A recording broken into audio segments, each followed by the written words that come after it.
ಮುಂದಿನ 3 ದಿನಗಳಲ್ಲಿ ರಾಜ್ಯದಲ್ಲಿ ಭಾರೀ ಮಳೆಯ ಸಾಧ್ಯತೆ ಇದೆಯಂತೆ. ರಾಜ್ಯದ 25ಕ್ಕೂ ಹೆಚ್ಚು ಜಿಲ್ಲೆಗಳಲ್ಲಿ ಭಾರೀ ಮಳೆಯ ಸಾಧ್ಯತೆ ಇದೆ ಅಂತ ಹೇಳಿ ಹವಾಮಾನ ಇಲಾಖೆ ಎಚ್ಚರಿಕೆಯನ್ನ ಕೊಟ್ಟಿದೆ, ಮುನ್ಸೂಚನೆಯನ್ನ ಕೊಟ್ಟಿದೆ.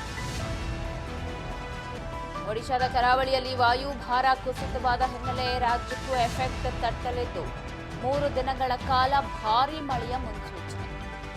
ಚಂಡಮಾರುತ ರೂಪುಗೊಳ್ಳುವ ಸಾಧ್ಯತೆ ಕೂಡ ಇದೆ ಅಂತ ಹವಾಮಾನ ಇಲಾಖೆ ತಿಳಿಸಿದೆ. ಏಪ್ರಿಲ್ ಮೊದಲ ವಾರ ಆಲಿಕಲ್ಲು ಸಹಿತ ಭಾರೀ ಮಳೆಯ ಸಂಭವ ಇದ್ದು ಮುಂದಿನ 3 ದಿನಗಳು 25ಕ್ಕೂ ಹೆಚ್ಚು ಜಿಲ್ಲೆಯಲ್ಲಿ ಭಾರೀ ಮಳೆಯ ಮುನ್ಸೂಚನೆ ಕೊಟ್ಟಿದ್ದು ಹವಾಮಾನ ಇಲಾಖೆ ಎಚ್ಚರಿಕೆಯನ್ನು ಕೊಟ್ಟಿದೆ. ಕರಾವಳಿ ಆಗಿರಬಹುದು, ದಕ್ಷಿಣ ಉತ್ತರ ಒಳನಾಡುಗಳಾಗಿರಬಹುದು, ಇಲ್ಲೆಲ್ಲ ಅಲರ್ಟ್ ಅನ್ನ ಕೊಟ್ಟಿದ್ದು ಆಲಿಕಲ್ಲು ಸಹಿತ ಮಳೆಯಾಗುತ್ತೆ. ಇದು ವಾಯುಭಾರ ಕುಸಿತ ಆಗಿರೋದು. ಒಡಿಶಾದ ಕರಾವಳಿ ಭಾಗದಲ್ಲಿ ಚಂಡಮಾರುತ ಕೂಡ ರೂಪುಗೊಂಡಿದ್ದು ವಾಯುಭಾರ ಕುಸಿತ ಆಗಿರೋ ಹಿನ್ನೆಲೆ ಅದರ ಎಫೆಕ್ಟ್ ರಾಜ್ಯಕ್ಕೂ ಕೂಡ ತಟ್ಟತ್ತೆ. 3-4 ದಿನಗಳ ಕಾಲ ಭಾರೀ ಮಳೆಯಾಗುವ ಮುನ್ಸೂಚನೆ ಇದೆ.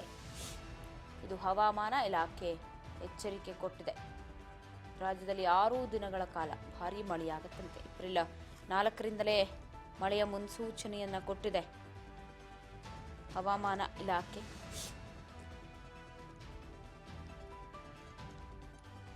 ಭಾರೀ ಮಳೆಯಾಗಲಿದೆ ರಾಜ್ಯದಲ್ಲಿ ಅಂತ.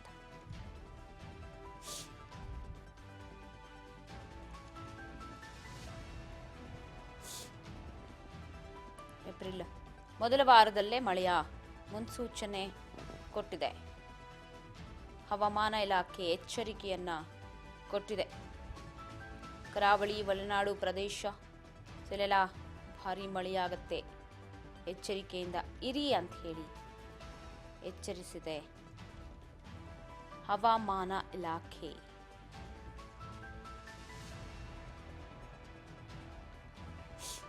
ಇನ್ನೆರಡು ದಿನದಲ್ಲೇ ಮಳೆ ಆರಂಭವಾಗಬಹುದು.